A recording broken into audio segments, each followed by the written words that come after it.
and a little weird. Edgy.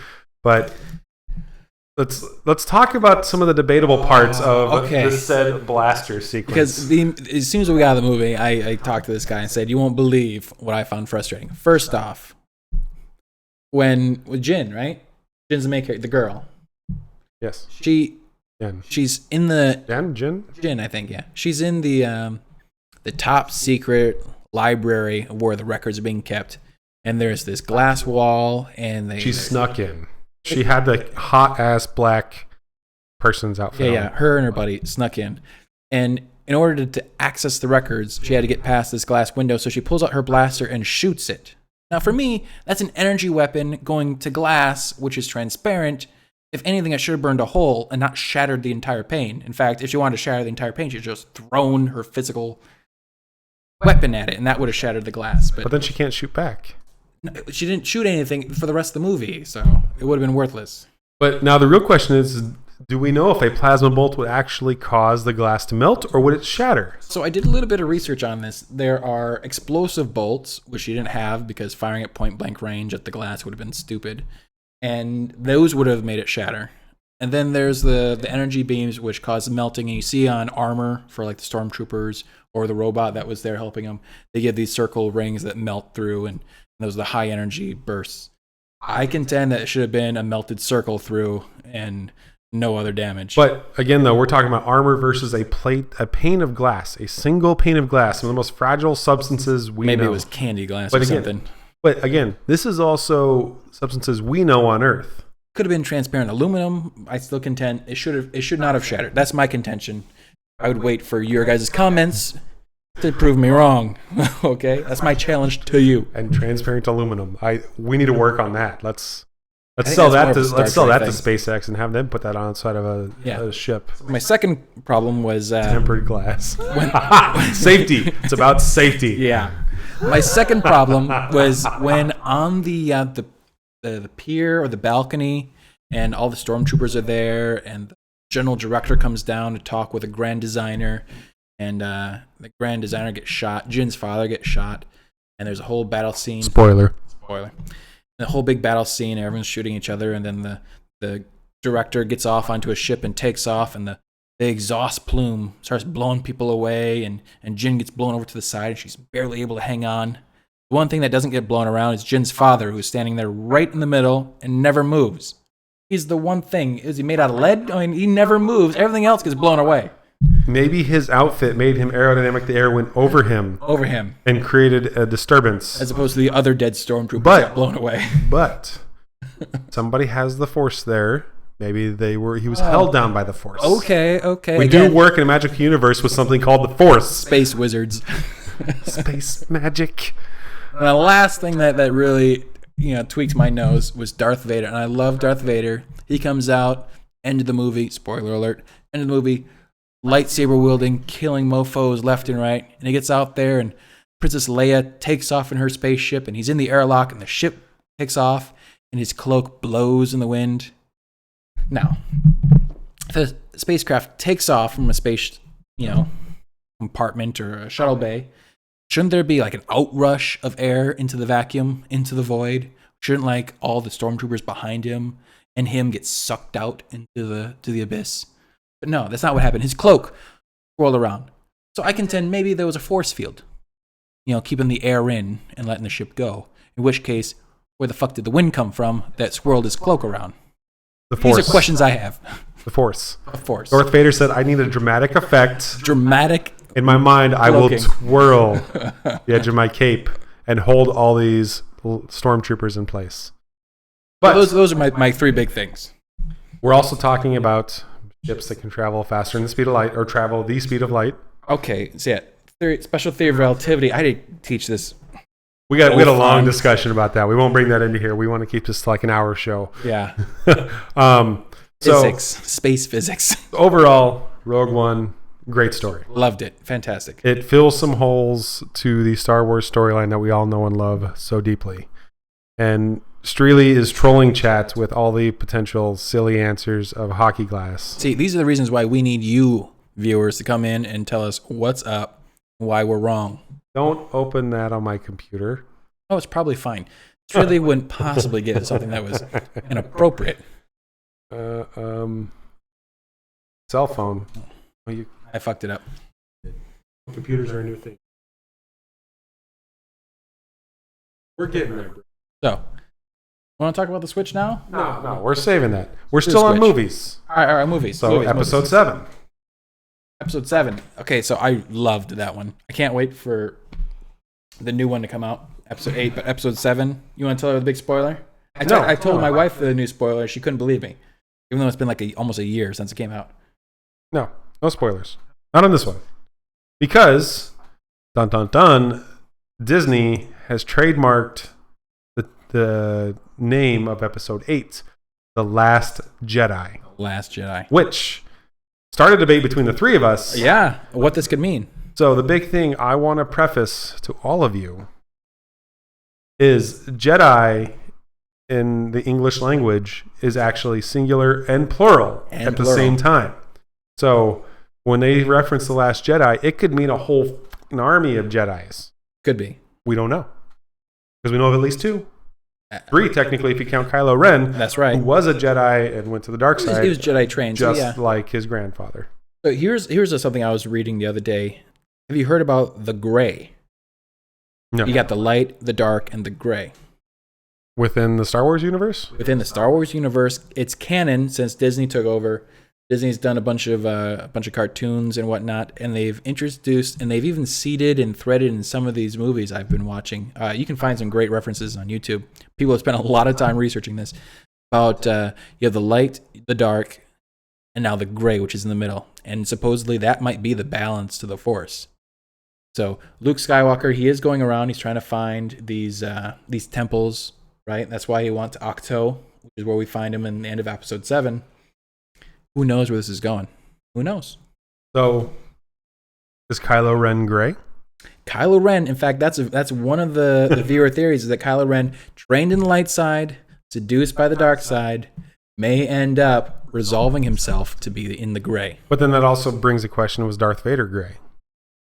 Darth Vader may have started down that path, but he died before he could resolve himself, I think.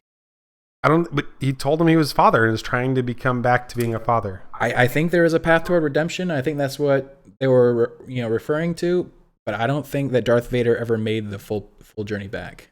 Okay. All right. I would agree. I think episode 7 was great. I can't disagree that there was a lot of similar plot points to episode 4. Mm-hmm. But a lot of it kind of also was coincidental, I think. It felt like a major copy paste to me. Han Solo was great. Just even quippier than I felt normal. How could Han Solo not be great? It's Han freaking Solo. I really enjoyed the new characters they introduced with Finn, BB-8 even. Yeah. Rey, and Poe. You can't forget, leave out Poe. He's magically going to get in there somehow. Poe's going to have a weird twist of the story. He's going to be very important, I got a feeling. Does he fuck Rey? Couldn't blame him. Couldn't blame him. I don't think so. You think she could get him up with just the Force? Yeah. I don't think she'll need the Force, but yeah. So go fan fiction. Yeah. Chewbacca, always good as normal. Carrie Fisher played the part of the older General Princess Leia that she needed to be. That's right. Do you think they're going to bring her back with CGI? They already said she was. Tarkin? They already said she would be brought back, but they also said she had completed most of her filming already. That's what I heard. Before she had passed. Yeah. So that's true. The real question is, are they going to kill off Princess Leia in Episode 8? Interesting. That's one thing I think we're talking about was, if they kill off Princess Leia, would that turn Luke to the dark side? No. I feel we're going to, if they sadly follow the same storyline, if we're going to have Luke become the new Obi-Wan, we're just going to have Luke die. Yeah, let Luke die. But what that means, we don't know. There's a lot we don't know. It's like in A New Hope, there's a lot we don't know. We just got very intrigued. There's a lot of pew-pew. Like that scene of the X-Wing fighters coming out over the ocean when they're at Maz. That was, I still get goosebumps watching that scene every time. He gets giddy like a little girl. Slight chubby.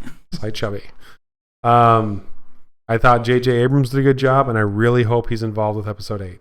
Yeah. He did Star Wars, I feel, went down, or Star Trek, I felt, went downhill after J.J. Abrams stopped directing it, aka Star Trek Beyond. Yeah. I really liked when they brought in Khan. I thought Into really Darkness was good. Great, Which Khan's still not dead. I know. So he may come back. So a couple other big ones. There was a new Captain America movie, Civil War. Civil War, that's right. Introduced a lot of new characters. This is a lot of old news for a lot of you, I know. But I thought it was great. One of the few times I've actually been torn at the end of a movie that I was happy and upset at the same time. Yeah, in fact, I was really impressed by the way they kept true to canon with the whole Iron Man Captain America battle. I mean, even the scenes and the cinematography matched up with comic book scenes, which we all know and love. So I was really impressed and really appreciated the dedication that the filmmakers took to make that happen. So I originally was a very big Iron Man fan. The first movie that rebooted the entire MCU. I'm a big Iron Man. How could you not like Robert Downey Jr. being so snarky? Himself. Oh my god, so funny. Literally, it's himself on movie the whole time. But I actually really enjoy Chris Evans as Captain America. I think he is one of the best Captain Americas we've ever had. Granted, there's only been one or two others that we've ever had to compare it to. But for the fact that I have my two favorites of this universe literally tearing each other apart, and understanding both sides. Captain America fighting for his best friend and the only friend that actually stood up for him through all his hard times. Yeah. And then Captain America wanting to kill that best friend who killed his parents.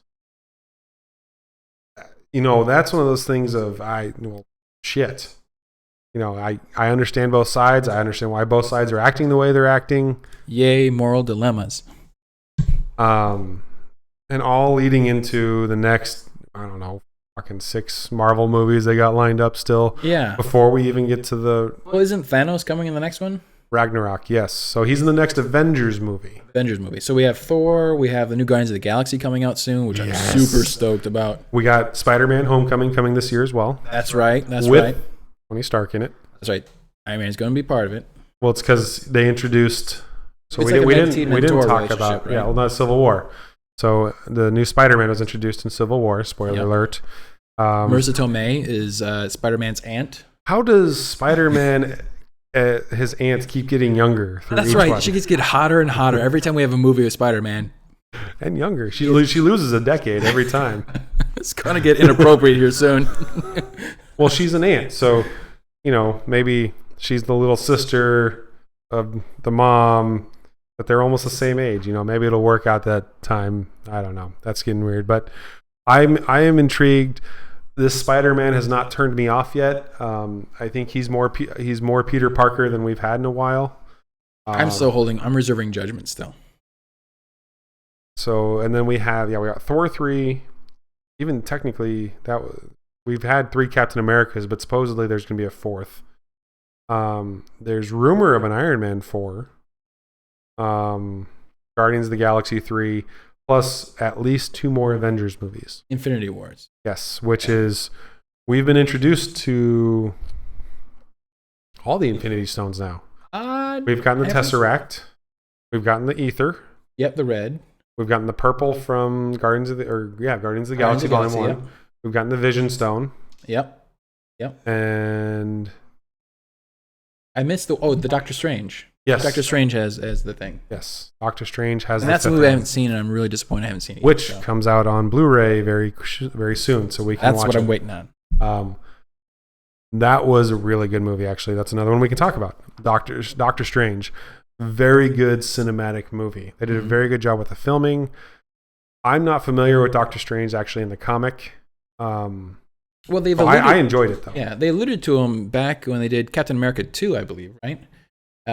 Because the S.H.I.E.L.D. agents listed off these characters are under surveillance, and one of them was the Doctor Strange, who ended up being Doctor Strange. That is correct.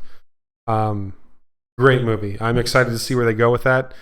So there's one confusing piece we have to keep separate in all of this, and it's stupid, and it's money.